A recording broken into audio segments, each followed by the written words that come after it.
Hi, my name is Emily Harper. I'm 42 years old. I live in New York City, right in the heart of Manhattan, where the skyline feels like it's always watching you, judging your every move. And let me tell you, last month, at this glittering fintech summit gala, a 28-year-old marketing whiz kid draped in a sequined gown that screamed, "Look at me," called me the boring ex who did paperwork. She said it with a smirk, like I was some relic from a dusty filing cabinet, while clinging to my ex-husband's arm like he was her personal trophy. I didn't snap back. I didn't cause a scene. Instead, I smiled politely, sipped my sparkling water, and let the words sink in like fuel for a fire I hadn't lit yet. Because what she didn't know, what no one in that room seemed to remember, was that I wasn't just the ex-wife. I was the architect of the safeguards that could bring the whole empire crumbling down if needed. And 3 days later, I walked into the boardroom, activated the poison pill I'd buried in the bylaws years ago, and reclaimed my place at the head of the table. You see, you never underestimate the woman who wrote the rules, especially when she's been quietly holding the key to rewrite them. It all started back in 2008. During the height of the financial crisis, when the world felt like it was unraveling at the seams. I was fresh out of Columbia Law School, armed with a JD and a passion for corporate governance that most people found about as exciting as watching paint dry. But to me, it was everything, the intricate web of clauses, contracts, and contingencies that could make or break fortunes. That's where I met Jackson Pierce, my future ex-husband. He was this charismatic whirlwind, a Wharton grad with a knack for spotting opportunities in chaos. We crossed paths at a startup incubator event in Brooklyn, back when fintech was just a buzzword, whispered in venture capital circles. Jackson had this idea for a company called Apex Finance Solutions, Apex for short. It was going to revolutionize personal banking with AI-driven algorithms that predicted financial risks before they hit. He was the visionary, the pitch guy who could sell ice to Eskimos. Me? I was the one who turned his wild dreams into a solid foundation. I handled the legal side, incorporating the company, drafting the shareholder agreements, negotiating with early investors. We started in a cramped co-working space in Dumbo, with nothing but 2 laptops, a whiteboard, and endless cups of cheap coffee that tasted like regret. Those early days were magic, in a gritty sort of way.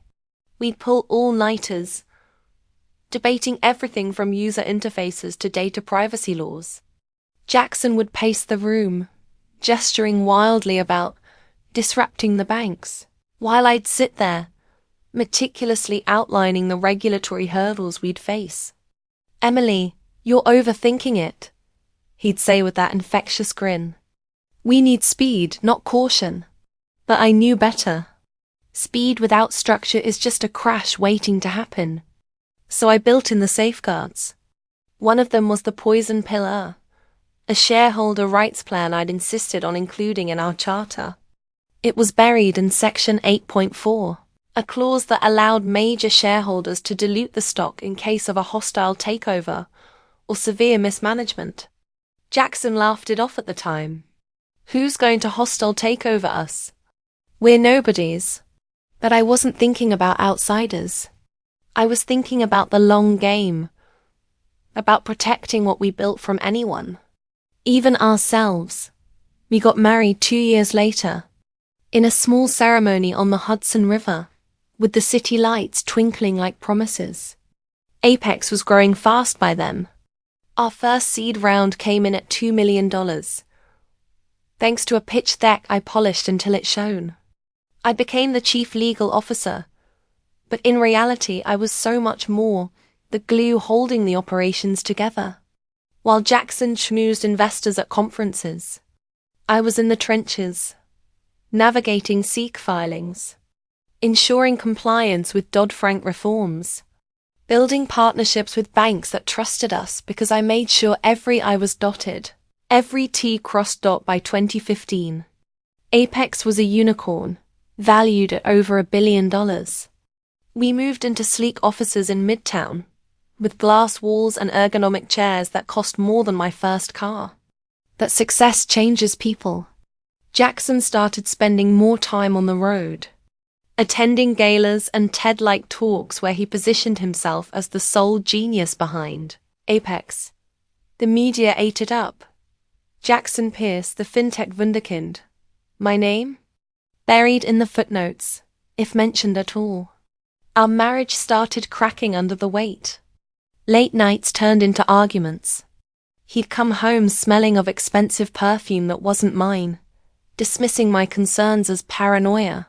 "Emily, it's just networking," he'd say. But I saw the texts, the lingering glances at events. The divorce hit in 2018, right after our Series C round. It was messy behind closed doors, but I kept it quiet. No tabloid drama, no public spats. In the settlement, I walked away with 35% of the shares, my founding stake, and a non-executive board seat. Jackson thought he'd won. He got to stay as CEO, the face of Apex. But I didn't fight for the spotlight because I didn't need it. I had the power in the fine print. I stepped back from daily operations, moved to a quieter apartment on the Upper East Side, and started consulting for smaller startups. From the outside, it looked like I'd faded away. But I was watching. Always watching. Life post-divorce wasn't bad. I traveled to Paris for a legal conference, to Napa for wine tastings with old friends. I volunteered at a women's shelter, teaching financial literacy classes. It grounded me, reminded me why I got into fintech in the first place. To empower people, not just enrich the elite. Meanwhile, Apex thrived under Jackson's leadership, or so the headlines said. Stock prices soared after our IPO in 2020. But I read the quarterly reports, attended board meetings via Zoom with my camera off. I saw the cracks forming. Jackson was getting reckless rushing product launches without proper compliance checks, approving risky acquisitions that bloated the balance sheet. Employee turnover spiked. Whispers of a toxic culture filtered through my network. Then came Olivia Grant. She was Jackson's new flame, a sharp-elbowed 28-year-old who'd risen from intern to VP of marketing in record time. Rumors said her talents extended beyond campaigns. She was all flash. Instagram perfect posts about hustle culture. TEDx talks on branding in the digital age. Jackson paraded her around like a prize, and soon enough, she was influencing decisions she had no business touching. The Gala where it all ignited was the annual FinTech Innovators Summit, held at the Mandarin Oriental overlooking Central Park. It was one of those events where billionaires mingle with upstarts. Champagne flows like water, and deals are sealed with handshakes that could bankrupt nations. I attended as a board member, dressed in a simple black sheath dress, elegant, understated. No need for sequins when your equity speaks for itself. The ballroom was a sea of tuxedos and gowns, crystal chandeliers casting golden light on faces Botox to perfection. I was chatting with an old investor friend, Marcus Howley, about regulatory changes in crypto when I overheard it. Olivia's voice, laced with faux sweetness, cutting through the murmur. "Oh, that's Emily. She's just the boring ex who did paperwork. Barely touched the real innovation side." She laughed, a tinkling sound that grated like nails on a chalkboard. Jackson stood beside her, chuckling softly, not correcting her. My back was turned, but I felt the sting like a slap. Just the boring ex. As if I hadn't drafted the patents that protected our core tech. As if I hadn't navigated the lawsuits that could have sunk us in year 3. I turned slowly, locking eyes with Olivia. She blinked, caught off guard by my steady gaze. "Pleasure to meet you," I said calmly, extending a hand. She shook it weakly, her smile faltering. I didn't say more. Didn't need to. In that moment, something shifted inside me. It wasn't rage, it was resolve.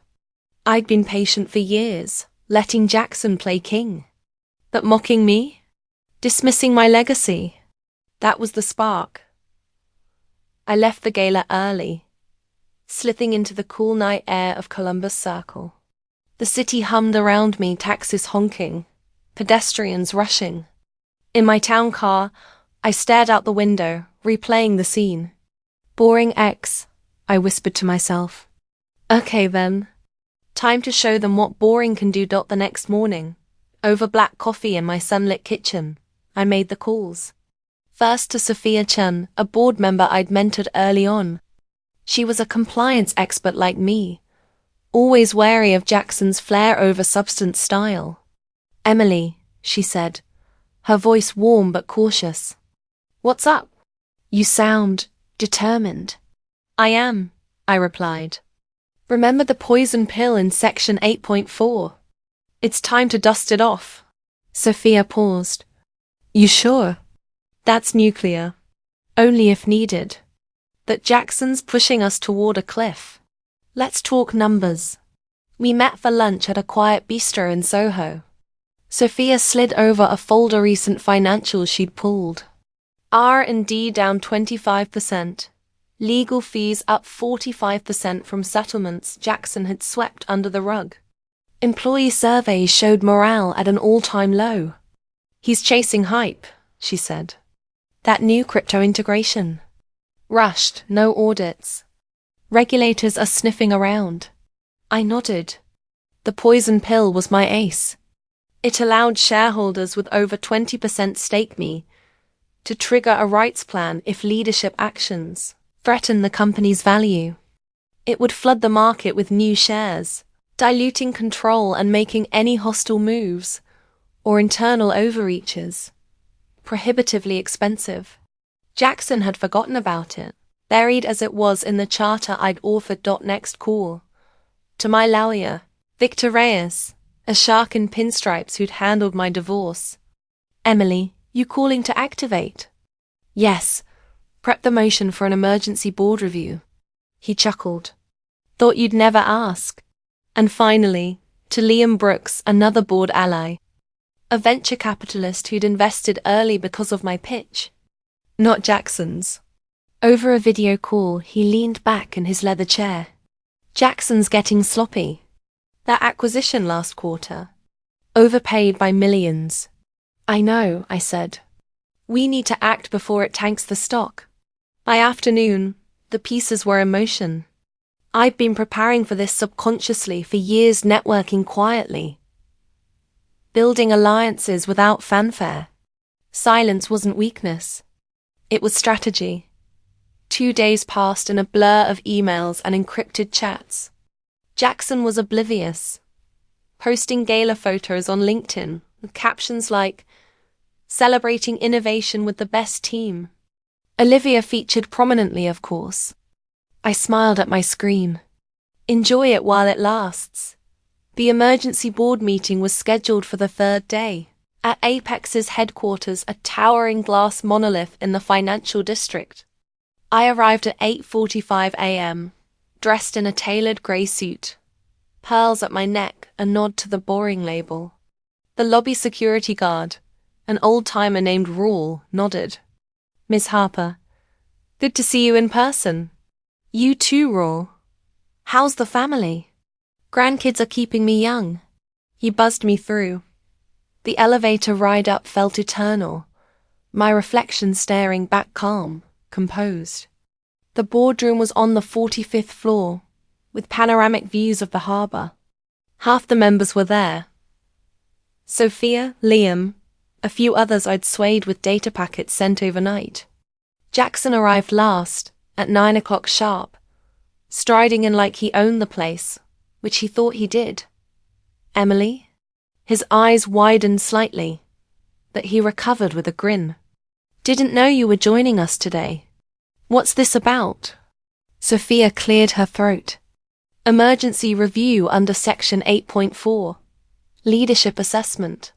Jackson laughed, settling at the head. Come on, guys. If this is about the crypto push, it's a winner. Stock's up 15%. I spoke then, voice steady. It's not just crypto, Jackson. It's the pattern. Rushed decisions, ignored compliance, favoritism in promotions. I slid a dossier across the table, evidence of Olivia's unqualified rise, buried HR complaints, financial discrepancies. He scoffed. This is a witch hunt. Emily, is this personal? No, I said, meeting his gaze. It's business. You've endangered what we built. The vote was swift. With my 35% stake and allies, we had the majority to trigger the poison pill. It activated immediately. New shares issued to loyal holders, diluting Jackson's control from 40% to under 25%. He was out as CEO, effective immediately. The room fell silent. Jackson stared, face paling. You can't. We just did, Liam said. I stood. I'll take interim CEO while we search for a permanent. Jackson stormed out, muttering curses. But I stayed, rolling up my sleeves. The real work began now. Becoming interim CEO wasn't about revenge. It was about restoration. That first day, I walked the floors, introducing myself to teams I'd only known through reports. The energy was tense, whispers of layoffs, uncertainty. I called an all-hands in the atrium. Hi, everyone. I'm Emily Harper, co-founder and now interim CEO. Some of you know me as the legal mind behind Apex. Others might think I'm ancient history. But I'm here to listen and fix. I outline changes, full audit of recent deals, reinstatement of compliance protocols, merit-based promotions. No firings without cause. Applause started slow, then built. Over the next weeks I dove in. Met with department heads engineering, where a brilliant coder named Tira had been overlooked for promotion because she didn't network like Olivia's crowd. Tara, your work on the fraud detection algo saved us millions, I said. You're leading the team now. We scrapped vanity projects, Jackson's pet crypto venture, which was hemorrhaging cash, redirected funds to employee wellness, diversity initiatives. Morale surveys improved within a month. Olivia was the first to go. HR memo. Position dissolved. She called me, voice shrill. This is jealousy. No, I replied. It's accountability. Jackson tried fighting back, lawsuits threatened, but Victor shut them down. The poison pill was ironclad. Eventually, he settled for a severance package, fading into consulting gigs. 6 months in, Apex was transformed. Stock stabilized, clients returned. I stepped down as CEO, appointing Sophia, proving it wasn't about my ego.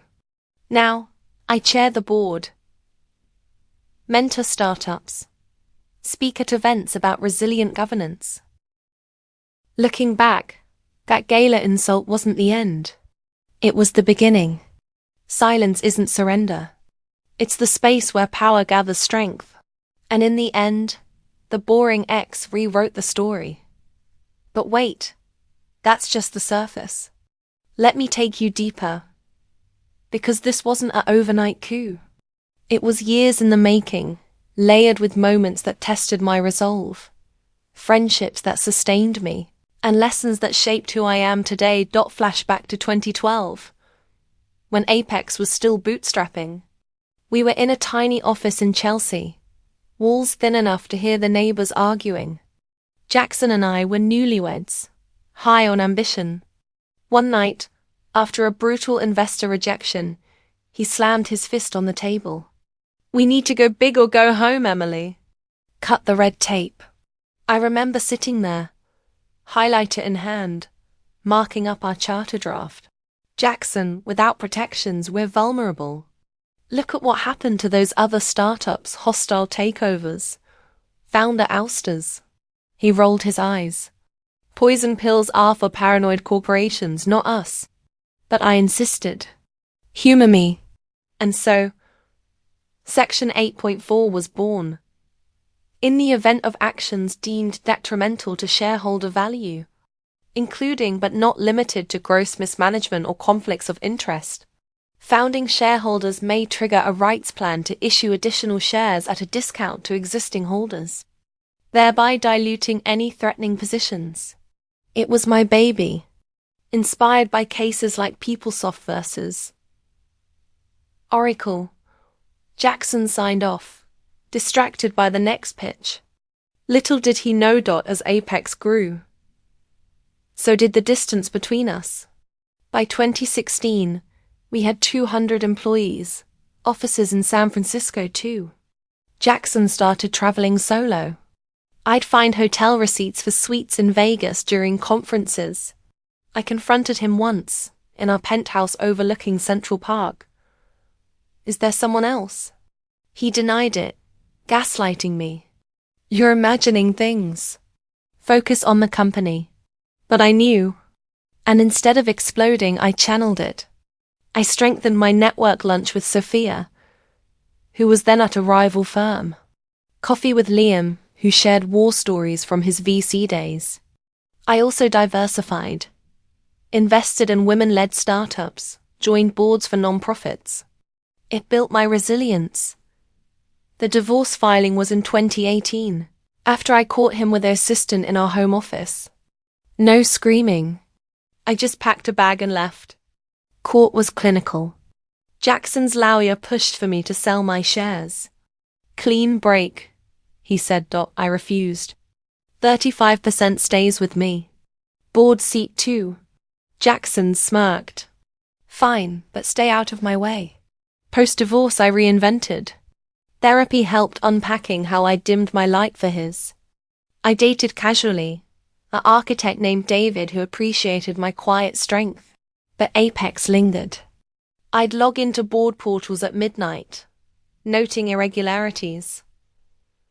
A marketing budget spike coinciding with Olivia's hire.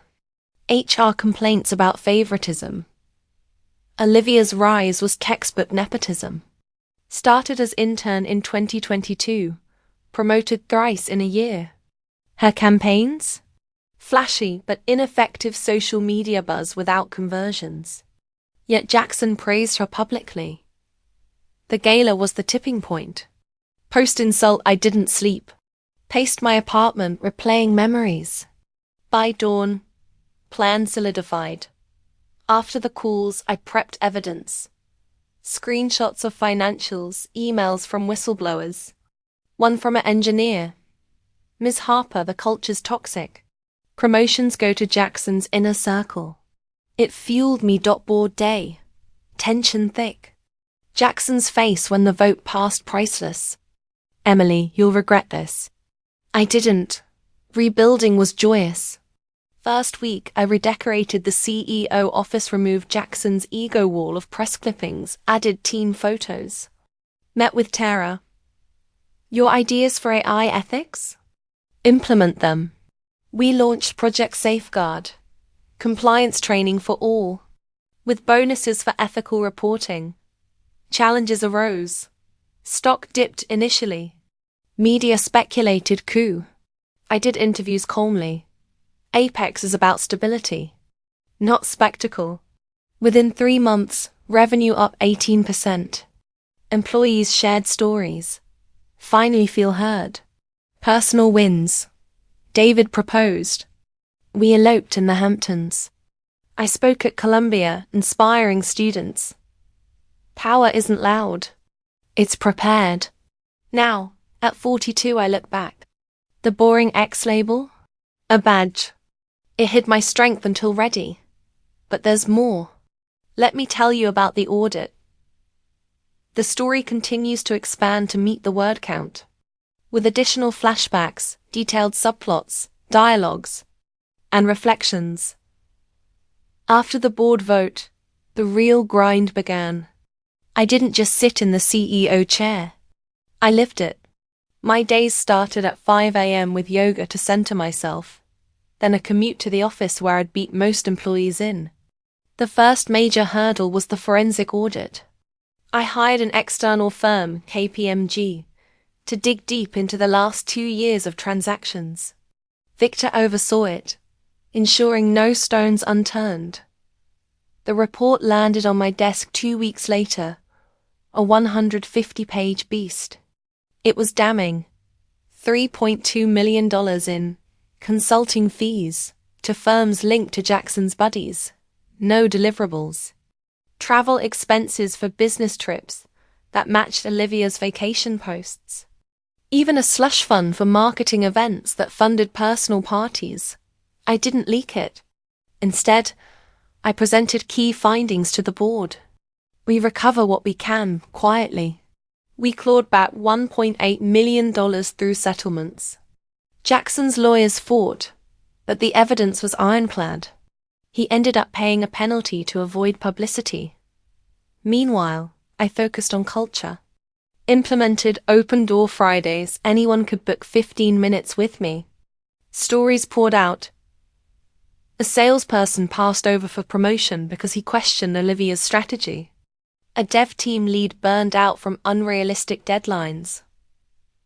I acted. Fired 2 execs complicit in the favoritism. Promoted 4 internals based on merit.